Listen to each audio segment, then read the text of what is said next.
میں نے تمہارے شریر کو شت کر دیا ہے اور ابھی چند لمحوں بعد شکتی شالی آتما ابلاشا یہاں آنے والی ہے۔ جیسے ہی وہ یہاں آئے گی اس آگ کی شدت بڑھ جائے گی اور دم گھٹنے سے تمہاری آتما خود ہی تمہارے شریر سے نکل جائے گی۔ پھر تمہاری آتما میں ابلاشا کی آتما گھس جائے گی جو تمہارا نیا جنم ہوگا، ایک طاقتور اور مہا جنم۔ مہا یوگی نے کہا تو لیڈی سادھنا کا چہرہ لٹھے کی طرح سفید ہو گیا۔ مہاراج مہاراج، اس نے حلق کے بل چیختے ہوئے کہا، مگر اسی لمحے ایک زوردار کڑاکا ہوا اور اچانک لیڈی سادھنا نے ایک سیاہ سایہ مہا یوگی کے سامنے نامودار ہوتے دیکھا۔ پرنام مہاراج، میں آ گئی ہوں، اس سائے نے جھک کر مہا یوگی کو پرنام کرتے ہوئے کہا۔ سائے اور وہاں لڑکی کی آواز سن کر لیڈی سادھنا کی آنکھیں حیرت سے پھیل گئیں۔ وہ حقیقت میں انسانی سایہ نظر آ رہا تھا۔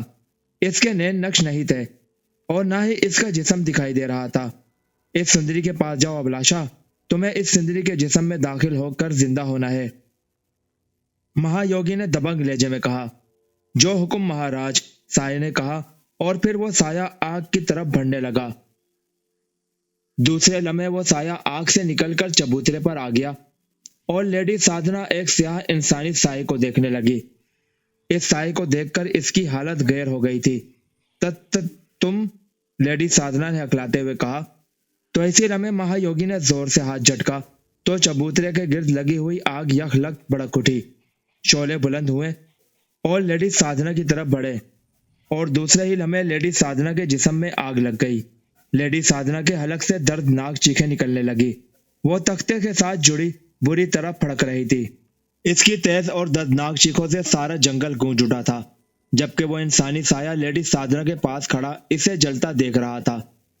لیڈی سادھنا کا سارا جسم آگ میں لپٹا ہوا تھا اور آگ اسے خشک لکڑی کی طرح جلا رہی تھی۔ دیکھتے ہی دیکھتے لیڈی سادھنا کی دردناک چیخیں دم توڑ گئی اور اس کا جسم جل کر سیاہ ہوتا چلا گیا۔ جیسے ہی لیڈی سادھنا کا جسم جل کر سیاہ ہوا، اس کے جسم پر لگی ہوئی آگ بجھ گئی۔ اب وہاں لیڈی سادھنا کا جلا ہوا سیاہ جسم دکھائی دے رہا تھا۔ اس کے جسم کا سارا گوشت جل کر راکھ ہو چکا تھا۔ اب سوائے سیاہ ہڈیوں اور اس کی کھوپڑی کے کچھ باقی نہیں بچا تھا۔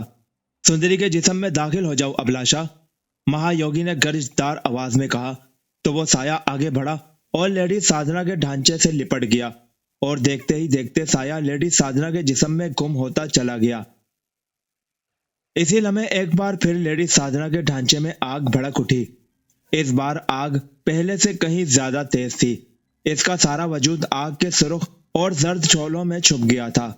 چند لمحوں تک اسی طرح سے آگ جلتی رہی، پھر اچانک نہ صرف لیڈی سادھنا کے جسم پر لگی ہوئی آگ بجھ گئی بلکہ چبوترے کے گرد جلتی ہوئی لکڑیاں بھی خود بخود بجھ گئی تھی۔ آگ بجھتے ہی چبوترے پر لیڈی سادھنا دکھائی دینے لگی۔ اس کا چہرہ، اس کا جسم، حتیٰ کہ اس کا لباس بھی بالکل ویسے ہی تھا جیسے چند لمحے قبل۔ اس کی آنکھیں کھلی ہوئی تھی اور اس قدر سرخ تھی جیسے خون کے لوتھڑے ہوں۔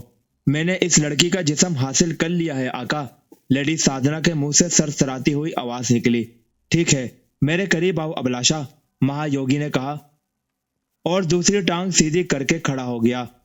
اس نے بندھے ہوئے ہاتھ بھی کھول لیے تھے۔ مہا یوگی کا حکم سن کر لیڈی سادھنا تختے پر سے غائب ہوئی اور پھر اچانک مہا یوگی کے سامنے نامودار ہو گئی۔ اسے دیکھ کر مہا یوگی کی آنکھیں چمک اٹھی۔ بہت خوب، تم میں اور اس سندری میں کوئی فرق نہیں ہے ابلاشا، تم نے ہو بہو اس سندری کی شکل اختیار کی ہے، مہا یوگی نے مسکراتے ہوئے کہا۔ میں کوئی بھی روپ دھار سکتی ہوں آقا، میری طاقتیں بے مثال ہیں، لیڈی سادھنا نے کہا جو اب ابلاشا بن چکی تھی۔ میں جانتا ہوں، اب تم آنکھیں بند کرو اور اس لڑکی کا ذہن اپنا لو۔ تم اس لڑکی کے انداز میں سوچو گی، تمہیں اس کا انداز، اس کا لب و لہجہ اور اس کا ایک ایک طریقہ اپنانا ہوگا، مہا یوگی نے کہا۔ جو حکم مہاراج، ابلاشا نے کہا اور اس نے آنکھیں بند کر لی۔ اس کی آنکھوں کے سامنے گہری سرخی چھائی ہوئی تھی۔ جیسے ہی اس نے آنکھیں بند کی، ایک لمحے کے لیے اس کے دماغ میں جیسے آگ سی بھر گئی اور پھر اس کی آنکھوں کے پردے پر چھائی ہوئی سرخی ختم ہونے لگی۔ چند لمحوں بعد اس نے آنکھیں کھولی تو اس کی آنکھوں کی سرخی بالکل ختم ہو گئی تھی۔ اب اس کی آنکھیں لیڈی سادھنا جیسی تھی جس میں ذہانت کی تیز چمک تھی۔ میں نے اس لڑکی کا ذہن حاصل کر لیا ہے آقا، ابلاشا نے کہا۔ ٹھیک ہے، میرے ساتھ آؤ، مہا یوگی نے کہا اور پلٹ کر درختوں کے جھنڈ کی طرف چل پڑا۔ ابلاشا لیڈی سادھنا کے روپ میں اس کے پیچھے قدم اٹھانے لگی۔ مختلف راستوں سے ہوتے ہوئے وہ اس طرف آ گئے جہاں مہا یوگی اور دوسرے افراد کی جھوپڑیاں تھی۔ وہاں بے شمار افراد تھے جو مہا یوگی کو دیکھ کر اسے جھک جھک کر پرنام کر رہے تھے۔ مہا یوگی ابلاشا کو اپنی جھوپڑی میں لے آیا۔ اپنی مخصوص جگہ پر بیٹھ کر وہ ابلاشا کو دیکھنے لگا جو ہاتھ جوڑ کر اس کے سامنے کھڑی ہو گئی تھی۔ میں نے تمہیں نیا جنم دیا ہے ابلاشا، تم ایک ذہین، تیز ترار اور نوجوان ناری کا روپ لے کر زندہ ہوئی ہو جس سے تمہاری ماورائی طاقتیں بے پناہ بڑھ گئی ہیں۔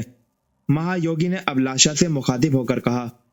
جی مہاراج، ابلاشا نے مودبانہ لہجے میں کہا۔ اب میری بات دھیان سے سنو ابلاشا، مہا یوگی نے کہا۔ جی مہاراج، ابلاشا نے کہا، تمہارا تعلق اس شیطانی ذریعے سے ہے جسے صرف ایک بار ہی نیا جنم دیا جا سکتا ہے۔ وہ جنم میں نے تمہیں دے دیا ہے۔ اب اگر تمہارا شریر فنا ہو گیا تو تم اور تمہاری آتما بھی ہمیشہ ہمیشہ کے لیے فنا ہو جائے گی۔ اس لیے تمہیں اپنی اور اپنے شریر کی خود حفاظت کرنا ہوگی۔ اپنی ماورائی اور ساحرانہ طاقتوں سے تم بہت کچھ کر سکتی ہو، مگر تمہیں کسی انسان کا خون بہانے یا اسے ہلاک کرنے کا کوئی اختیار نہیں ہے۔ تم ایک شرارتی آتما ہو، شرارتوں سے تم کسی بھی انسان کا جینا دو بھر کر سکتی ہو۔ اسے زج کرنے اور پاگل بنانے کے لیے تم اپنی تمام تر طاقتوں کو استعمال کر سکتی ہو۔ انسان کو، خواہ وہ کسی بھی مذہب سے تعلق رکھتا ہو، اس کو تم ہلاک نہیں کرو گی۔ جس کام کے لیے تمہیں یہ جنم دیا گیا ہے اس کے بارے میں تمہیں بعد میں تفصیل سے بتاؤں گا۔ اس سے پہلے میں تمہیں یہ بتانا ضروری سمجھتا ہوں کہ تم بظاہر ایک جیتی جاگتی ناری ہو، لیکن حقیقت میں تم ایک آتما ہو، ایک ایسی آتما جو دنیا کے کسی بھی انسان کا روپ بدل سکتی ہے، دوسرے انسانوں کے ذہنوں میں خلل پیدا کر سکتی ہے، انہیں غائب کر سکتی ہے اور ان سے اپنی مرضی کا کام لے سکتی ہے۔ مہا یوگی نے مسلسل بولتے ہوئے کہا۔ جی مہاراج، ابلاشا نے مودبانہ لہجے میں کہا، تمہارے اس انسانی وجود کو کوئی نقصان نہیں پہنچا سکتا۔ اس دنیا کا کوئی ہتھیار تم پر اثر نہیں کرے گا اور نہ ہی کوئی تمہاری طاقتوں کا مقابلہ کر سکتا ہے۔ تمہیں اس دنیا کی تیز خوشبو سے دور رہنا ہوگا۔ اس کے علاوہ تمہیں ان افراد سے بھی دور رہنا ہوگا جو روشنی کے نمائندے ہیں، مہا یوگی نے کہا، اور پھر وہ ابلاشا کو تسلسل کے ساتھ سمجھانے لگا کہ اسے کن کن باتوں اور کن کن لوگوں سے بچنا ہے اور وہ اپنی ساحرانہ طاقتوں سے کیا کیا کام لے سکتی ہے۔ میں سمجھ گئی ہوں مہاراج، میں آپ کی ہر ہدایات پر عمل کروں گی۔ ساری باتیں سن کر ابلاشا نے مودبانہ لہجے میں کہا۔ اس میں تمہاری ہی بھلائی ہے ابلاشا، مہا یوگی نے کہا۔ مہاراج، کیا میں آپ سے کچھ پوچھ سکتی ہوں؟ ابلاشا نے کہا۔ پوچھو، کیا پوچھنا چاہتی ہو؟ مہا یوگی نے کہا۔ میری طاقتوں اور میرے زندہ رہنے کے بارے میں آپ نے مجھے تمام باتیں بتا دی ہیں، لیکن آپ نے مجھے یہ نہیں بتایا کہ میں فنا کیسے ہو سکتی ہوں۔ اگر آپ مجھے یہ بتا دیتے تو میں فنا ہونے سے بچنے کے لیے اور زیادہ احتیاط کر سکتی ہوں۔ تمہیں فنا کرنے کا ایک ہی طریقہ ہے ابلاشا، مہا یوگی نے کہا۔ میں وہ طریقہ جاننا چاہتی ہوں مہاراج، ابلاشا نے کہا۔ تمہاری گردن میں رسی کا پھندا ڈال کر اگر تمہیں کسی برگر کے 100 سالہ پرانے درخت سے لٹکا دیا جائے تو تمہاری ساری طاقتیں مفلوج ہو جائیں گی، اور اسی حالت میں اگر تمہارے جسم کو آگ لگا دی جائے تو تم فنا ہو جاؤ گی، مہا یوگی نے کہا۔ اوہ، اس کا مطلب ہے مجھے برگر کے 100 سالہ درخت سے ہر حال میں دور رہنا ہوگا، ابلاشا نے کہا۔ ہاں، مہا یوگی نے کہا۔ ٹھیک ہے مہاراج، اب مجھے وہ کام بتائیے جس کے لیے آپ نے مجھے نیا جنم دیا ہے، ابلاشا نے کہا۔ تم کافرستان کے مہا مندری کے پاس جاؤ، اس سے تم پہلی ناری کے انداز میں ملو گی، وہ تمہیں تمہارا کام سمجھا دے گا، مہا یوگی نے کہا۔ ٹھیک ہے مہاراج، میرے لیے اور کوئی حکم؟ ابلاشا نے کہا۔ اپنا کام ختم کر کے فوراً میرے پاس آ جانا، اس کے بعد تمہیں صرف میری داسی بن کر رہنا ہوگا، مہا یوگی نے کہا۔ میں آپ کے حکم کا پالن کروں گی مہاراج، ابلاشا نے سر جھکاتے ہوئے کہا۔ اب جاؤ اور جلد سے جلد اپنا کام پورا کر کے میرے پاس واپس آ جاؤ، مہا یوگی نے کہا۔ مہاراج کا حکم سر آنکھوں پر، ابلاشا نے کہا، اور اسی لمحے اس کے جسم میں ہلکی سی چمک پیدا ہوئی اور وہ اچانک وہاں سے غائب ہو گئی۔ دوسرے ہی لمحے وہ کافرستانی پرائم منسٹر کی ایک راہداری میں نامودار ہوئی۔ اس راہداری میں کوئی نہ تھا ابلاشا نے راہداری میں نمودار ہو کر ادھر ادھر دیکھا اور پھر سر ہلا کر ایک طرف بڑھتی چلی گئی۔ اسی لمحے سامنے کمرے کا دروازہ کھلا اور ایک لمبا تڑنگا فوجی وردی میں ملبوس نوجوان نکل کر باہر آ گیا۔ وہ پرائم منسٹر کا ملٹری سیکرٹری کرنل شکلا تھا۔ اوہ لیڈی سادھنا، تم کب آئی؟ کرنل شکلا نے حیرت سے اسے دیکھتے ہوئے کہا۔ ابھی آئی ہوں، ابلاشا نے لیڈی سادھنا کے انداز اور لہجے میں کہا۔ آنے سے پہلے اطلاع دے دیتی تو میں تمہیں ریسیو کرنے گیٹ پر آ جاتا، کرنل شکلا نے کہا، جو اسے بخوبی جانتا تھا۔ مجھے پرائم منسٹر صاحب سے ضروری ملنا ہے، کیا وہ بیٹھے ہیں؟ ابلاشا نے اس کی بات نظر انداز کرتے ہوئے کہا۔ ہاں، وہ اپنے آفس میں ہی ہیں، کیا انہیں تمہارے آنے کی خبر ہے؟ کرنل شکلا نے کہا۔ ہاں، انہوں نے ہی مجھے بلایا ہے، ابلاشا نے کہا تو کرنل شکلا نے اسبات میں سر ہلا دیا۔ ٹھیک ہے، مل لو ان سے جا کر، کرنل شکلا نے کہا تو ابلاشا نے اس کمرے کی طرف قدم بڑھا دیے جس کمرے سے کرنل شکلا نکلا تھا۔ کمرے کا دروازہ کھلا تھا۔ ابلاشا اندر داخل ہوئی تو سامنے ایک بڑی میز کے پیچھے اونچی نشست والی کرسی پر کافرستانی پرائم منسٹر سر جھکائے کسی فائل کے مطالعے میں مصروف تھے۔ کیا میں اندر آ سکتی ہوں سر؟ ابلاشا نے لیڈی سادھنا کے انداز میں کہا۔ اس کی آواز سن کر کافرستانی پرائم منسٹر بری طرح سے چونک پڑے اور پھر اس پر نظر پڑتے ہی اس کی آنکھوں میں حیرانگی پھیل گئی۔ لیڈی سادھنا، تم یہاں کیسے آ گئی؟ پرائم منسٹر نے حیرت بھرے لہجے میں کہا۔ چونکہ شارکار جنگل وہاں سے بہت دور تھا جہاں سے دارالحکومت پہنچتے پہنچتے کئی روز لگ جاتے تھے۔ اس جنگل سے ہیلی کاپٹر کے بغیر اتنی جلدی لوٹنا ناممکن تھا، اس لیے کافرستانی پرائم منسٹر اسے وہاں دیکھ کر حیران ہو رہے تھے۔ مجھے مہاراج نے بھیجا ہے سر، ابلاشا نے مسکراتے ہوئے کہا۔ مہاراج نے؟ لیکن ہیلی کاپٹر کے بغیر انہوں نے تمہیں اتنی دور اتنی جلدی کیسے بھیج دیا ہے؟ اگر تمہیں آنا ہی تھا تو مجھے کال کر لیتی، میں تمہارے لیے ہیلی کاپٹر بھیج دیتا، پرائم منسٹر نے بدستور حیرت بھرے لہجے میں کہا۔ مہاراج کے لیے ان چیزوں کی کوئی اہمیت نہیں سر، آپ انہیں بہتر طور پر جانتے ہیں، وہ کچھ بھی کر سکتے ہیں۔ یہاں بھیجنے کے لیے انہوں نے ہیلی کاپٹر یا کسی دوسری چیز کا سہارا نہیں لیا تھا، لیکن پھر بھی میں پلک جھپکتے میں یہاں پہنچ گئی ہوں، ابلاشا نے کہا تو کافرستانی پرائم منسٹر کا چہرہ حیرت سے اور زیادہ بگڑ گیا۔ ابلاشا قدم بڑھا کر ان کے سامنے آ گئی تھی۔ تمہارا مطلب ہے انہوں نے تمہیں ساحرانہ انداز میں یہاں بھیجا ہے؟ پرائم منسٹر نے کہا۔ ہاں، اب اگر آپ اجازت دیں تو میں بیٹھ جاؤں؟ ابلاشا نے کہا۔ او ہاں، بیٹھو بیٹھو، پرائم منسٹر نے کہا تو ابلاشا ان کے سامنے کرسی پر بیٹھ گئی۔ تم تو بالکل پہلے جیسی معلوم ہو رہی ہو، مجھے تو تم میں کوئی نمایاں تبدیلی نظر نہیں آ رہی، پرائم منسٹر نے اسے غور سے دیکھتے ہوئے کہا۔ آپ مجھ میں کیا نمایاں تبدیلیاں دیکھنا چاہتے ہیں؟ ابلاشا نے پوچھا۔ او کچھ نہیں، تم لیڈی سادھنا ہی ہو نا؟ پرائم منسٹر نے بڑبڑاتے ہوئے کہا۔ جی ہاں، مگر اب میں ابلاشا ہوں، ابلاشا نے کہا تو پرائم منسٹر کے چہرے پر قدرے خوف لہرانے لگا۔ مہاراج نے انہیں بتا دیا تھا کہ ابلاشا ایک شیطانی ضریت اور بدروح کا نام ہے جسے مہا یوگی نے لیڈی سادھنا کے جسم میں داخل کرنا تھا، اور اب لیڈی سادھنا کے روپ میں ان کے سامنے ایک بدروح موجود تھی جس کا نام ابلاشا تھا۔ ٹھیک ہے، پرائم منسٹر نے کہا، اور پھر انہوں نے فوراً میز کی ایک دراز کھول کر ایک فائل نکالی اور فائل ابلاشا کی طرف بڑھا دی۔ اس فائل میں ایک تصویر ہے، اسے دیکھ لو پہلے، پرائم منسٹر نے کہا۔ ان کے لہجے میں لرزش سی تھی، جیسے خود کو ایک بدلو کے سامنے پا کر وہ خوفزدہ ہو رہے ہوں۔ ابلاشا نے ان سے فائل لی۔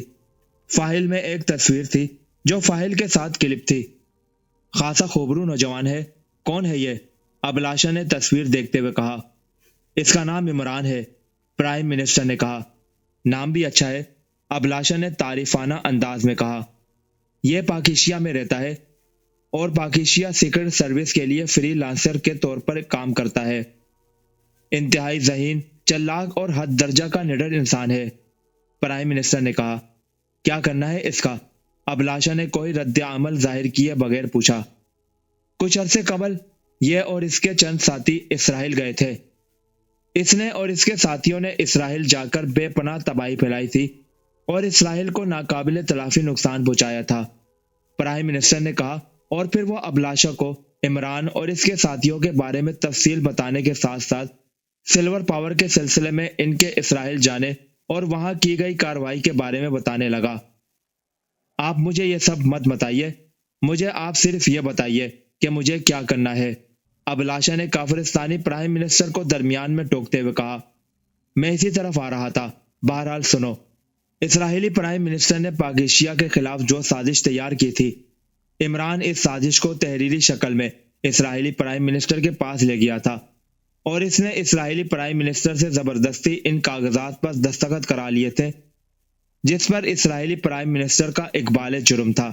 ان کاغذات پر دستخط کر کے اسرائیلی پرائم منسٹر نے عمران کو اپنے ہاتھ کاٹ کر دے دیے ہیں۔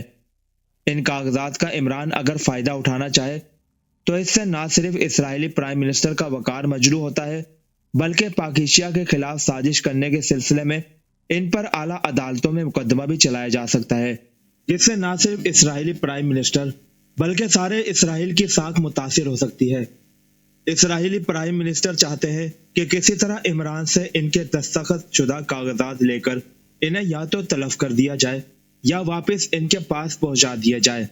وہ میرے عزیز ترین دوست ہیں، اس لیے اس سلسلے میں انہوں نے مجھ سے درخواست کی تھی۔ میں تمہیں عمران اور اس کے ساتھیوں کی کارکردگی کے بارے میں بتا چکا ہوں۔ عمران اور اس کے ساتھی صرف اسرائیل کے لیے ہی خطرہ نہیں، کافرستان اور اس کے بے شمار حامی ممالک کے لیے بھی مسلسل خطرہ بنے ہوئے ہیں۔ بے شمار ممالک کی خطرناک اور طاقتور ایجنسیوں اور ایجنڈوں نے ان کو ہلاک کرنے کی کوشش کی تھی، مگر عمران اور اس کے ساتھی جیسے معفوف الفطرت صلاحیتوں کے مالک ہیں، آج تک کوئی ایجنٹ ان میں سے کسی ایک کو بھی ہلاک نہیں کر سکا۔ اس سلسلے میں ہمارے بھی بے شمار ایجنٹس اور طاقتور ایجنسیاں ان کے ہاتھوں نیست و نابود ہو چکی ہے۔ جب اسرائیلی پرائم منسٹر نے مجھے ان کاغذات کے بارے میں بتایا تو میں نے سوچا عمران جیسے انسان سے ان کاغذات کو حاصل کرنا مشکل ہی نہیں، ناممکن بھی ہے۔ اس کا مقابلہ کرنے کے لیے کوئی مافوق الفطرت اور ساحرانہ طاقتوں کا مالک ہی کام آ سکتا ہے۔ پھر مجھے شارکار جنگل کے مہاراج بھیروناتھ کا خیال آیا۔ مجھے معلوم ہے کہ مہاراج بھیروناتھ بے پناہ ساحرانہ طاقتوں کے مالک ہے، اور انہوں نے بے شمار آتماؤں کو بھی اپنے قبضے میں لے رکھا ہے۔ میں نے سوچا کہ اگر مہاراج بھیروناتھ سے بات کی جائے اور وہ ان کاغذات کے حصول کے لیے کسی آتما کو کہے تو وہ عمران سے نہ صرف کاغذات حاصل کر سکتی ہے بلکہ ان جیسے خطرناک انسان کو بھی ہلاک کر سکتی ہے۔ مہاراج بھیروناتھ سے میری بات ہوئی اور انہوں نے میری مدد کی حامی بھر لی، جس کے نتیجے میں تم میرے سامنے ہو۔ پرائم منسٹر نے مسلسل بولتے ہوئے کہا۔ آپ کے لیے عمران کی ہلاکت ضروری ہے یا وہ کاغذات؟ ابلاشا نے پوچھا۔ میرے لیے یہ دونوں کام بے حد ضروری ہے۔ کاغذات کے حصول کے ساتھ ساتھ اگر تم عمران کو ہلاک کر دو تو کافرستان کو ایک دیرینہ اور خطرناک دشمن سے ہمیشہ ہمیشہ کے لیے نجات مل جائے گی۔ کافرستانی پرائم منسٹر نے فوراً کہا، سوری سر، مہاراج نے مجھے کسی کو ہلاک کرنے سے سختی سے منع کیا ہے۔ میں آپ کے لیے کاغذات تو لا سکتی ہوں، مگر آپ کے دشمن کو ہلاک کرنا میرے بس میں نہیں ہے۔ ابلاشا نے کہا۔ اوہ مگر، پرائم منسٹر نے کہا، مجھے آپ کو جو بتانا تھا میں بتا چکی ہوں۔ آپ کے لیے زیادہ اہمیت کاغذات کی ہے، وہ آپ کو مل جائیں گے۔ ابلاشا نے کہا تو کافرستانی پرائم منسٹر نے ہونٹ بھینچ لیے۔ کب تک؟ پرائم منسٹر نے پوچھا۔ یہ میں نہیں کہہ سکتی، پہلے میں اس عمران تک پہنچوں گی۔ کاغذات اس کے پاس ہوئے تو اس سے ان کاغذات کو حاصل کرنے میں مجھے زیادہ وقت نہیں لگے گا، لیکن اس نے اگر کاغذات کو کسی اور جگہ پہنچا دیا ہو اور وہاں تک میری رسائی ممکن نہ ہو تو میں اسے مجبور کر دوں گی کہ وہ ان کاغذات کو لا کر مجھے دے۔ اس کے لیے ظاہر ہے مجھے وقت بھی لگ سکتا ہے۔ ابلاشا نے کہا، یہ کیا بات ہوئی؟ اگر تم شکتی شالی آتما ہو تو بھلا ایسی کون سی جگہ ہو سکتی ہے جہاں تمہاری رسائی ممکن نہ ہو؟ پرائم منسٹر نے کہا، کچھ جگہ ایسی ہے جناب جہاں میں چاہوں تو بھی نہیں جا سکتی۔ خیر، یہ بات آپ کے سوچنے کی نہیں ہے، آپ نے مجھے ٹاسک دے دیا ہے، اب اس پر عمل کرنا میرا کام ہے۔ میں کوشش کروں گی کہ کاغذات جلد سے جلد آپ تک پہنچ جائے۔ ابلاشا نے اڑتے ہوئے کہا۔ ایک بات کا اور خیال رکھنا، پرائم منسٹر نے اسے اڑتے دیکھ کر کہا۔ کس بات کا؟ ابلاشا نے پوچھا۔ عمران بے حد چلاک انسان ہے، ہو سکتا ہے اس نے اصلی کاغذات کے ساتھ ان کاغذات کا نقول بھی بنا لی ہو۔ ایسا نہ ہو تم اصلی کاغذات لے کر یہاں لوٹ آؤ اور اس کی نقول عمران کے پاس رہ جائے۔